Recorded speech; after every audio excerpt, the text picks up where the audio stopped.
You know, when I was just a kid about 5 years old, I had no idea that a lazy Saturday afternoon would turn into the adventure of a lifetime.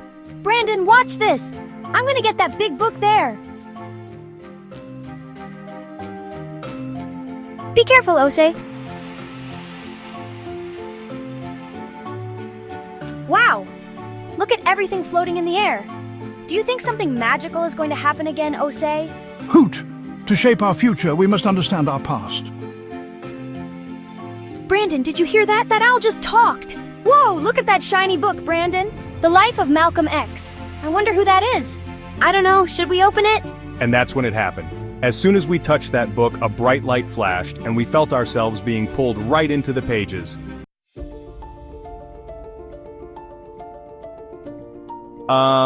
You know how sometimes you think you know everything? Well, let me tell you, landing in 1930s Lansing, Michigan was like stepping into another world. Osei, look! Those clothes, those cars, we're really in the past! Brandon, who's that boy? He looks sad. That boy was young Malcolm, and we were about to see why he looked so troubled.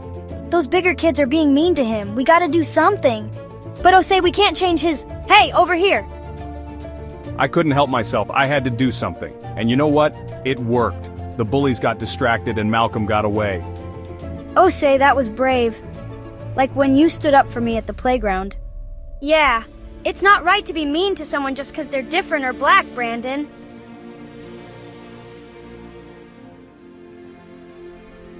Remember, son, you can be anything you want to be. The key is to never stop learning.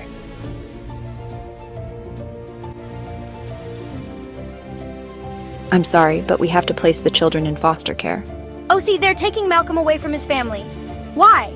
I'm not exactly sure, but because the family followed Marcus Garvey. They were also involved in the local Universal Negro Improvement Association. Their involvement put the family at risk. When Malcolm was 4 years old, the family moved to Milwaukee, Wisconsin, and then to Lansing, Michigan in response to threats from the Ku Klux Klan. But look, Malcolm's not giving up. We can't give up either. But Malcolm, he didn't let these hardships break him. He kept fighting, kept learning, kept growing. And you know what? Despite everything, Malcolm kept pushing forward, just like we would have to learn to do.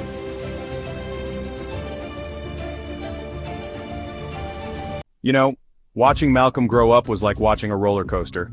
And let me tell you, things were about to get really bumpy. The streets of Boston weren't kind to a young man trying to find his way. Brandon, look! Malcolm's all grown up now, but something's not right. It's like he's lost his way. But why, Osei? He was such a good kid! Malcolm was caught between two worlds. The bright future he once dreamed of, and the dark reality he now faced. Every choice he made was a battle between hope and despair. We watched as Malcolm got caught up in a world of crime. It was hard to see the smart kid we knew make such tough choices. Each step he took seemed to lead him further from the path we hoped he'd follow. This isn't fair. He just needs help. Someone should have been there for him. I'm scared, Osei. Is Malcolm gonna be okay? Will he be in there forever? I don't know, Brandon, but I hope he finds a way out of this. Malcolm's world had shrunk to the size of a cell. But sometimes when we're at our lowest, that's when we find the strength to rise. The ability to read awoke inside of me some long dormant craving to be mentally alive. It's like I've been asleep all this time and now I'm finally waking up. With each page he turned, Malcolm was turning over a new leaf in his own life. The prison walls couldn't contain the freedom he found in knowledge. Brandon, why's Malcolm praying like that? I think he found something to believe in, Brandon, like how we believe in each other. He began believing in Allah and found his Muslim faith. Is that helping him become better? Yeah, I think it is. Look how calm and strong he seems now. I am not who I was. I am who I choose to be. Every day, every moment, I have the power to redefine myself. Malcolm had found his true calling. He used the knowledge he gained to fight for justice and equality, inspiring others to stand up for their rights. You know what, Brandon? If Malcolm can change like that, maybe we can too. We can be brave and smart, just like him. Yeah, we can be superheroes too, fighting for what's right. That's right, little bro. And we'll do it together, just like always. And just like that, we realized we were watching more than just history. We were seeing the power of change right before our eyes. And maybe, just maybe, that power was in us too. Every story of transformation, like Malcolm's, is an invitation for us to write our own.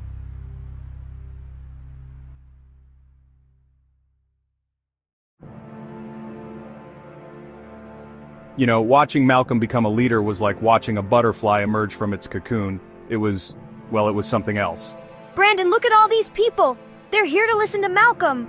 Wow, it's like a big party. But it wasn't a party, it was something much more important. I'm not here to argue or discuss anything that we differ about, because it's time for us to submerge our differences and realize that it is best for us to first see that we have the same problem, a common problem, a problem that will make you catch hell whether you're a Baptist or a Methodist or a Muslim or a nationalist, whether you're educated or illiterate, whether you live on the boulevard or in the alley, you're going to catch hell just like I am. We're all in the same boat and we all are going to catch the same hell from the same man. He just happens to be a white man. All of us have suffered here in this country, political oppression at the hands of the white man, economic exploitation at the hands of the white man, and social degradation at the hands of the white man. Now, in speaking like this, it doesn't mean that we're anti-white, but it does mean we're anti-exploitation, we're anti-degradation, we're anti-oppression. And if the white man doesn't want us to be anti-him, let him stop oppressing and exploiting and degrading us. Whether we are Christians or Muslims or nationalists or agnostics or atheists, we must first learn to forget our differences. If we have differences, let us differ in the closet. When we come out in front, let us not have anything to argue about until we get finished arguing with the man. If the late President Kennedy could get together with Khrushchev and exchange some wheat, we certainly have more in common with each other than Kennedy and Khrushchev had with each other. Brandon, did you hear that? Malcolm's words? They're so powerful. I know you may not have understood it all, but it basically means, regardless of our religion, we're all the same, because we have the same problems. That was an excerpt of one of his famous speeches, Ballot or the Bullet. Yeah, everyone's cheering! Look, some people are crying too! You know what, Brandon? I want to be brave like Malcolm when I grow up. Stand up for what's right even when it's hard.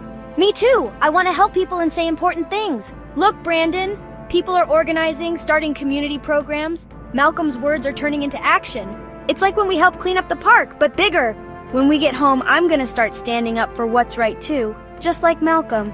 Me too, even if it's scary sometimes. As Malcolm's words echoed around us, we felt like we were part of something bigger than ourselves. Something that would stay with us long after our adventure ended. You know how some experiences change you forever? Well, as we landed back in our room, we knew we'd never be the same. Wow, did that really happen? Brandon, let's promise to be brave like Malcolm, okay? Pinky promise! Malcolm X, a journey about struggle and triumph. And as the end faded onto the wall, I knew it was really just the beginning of our own journey to make a difference. Remember, this bio is just a brief summary of what happened with Malcolm X. His story is far greater than this presentation. Be sure to learn more on your own. Thank you for watching. Please like and subscribe to our channel.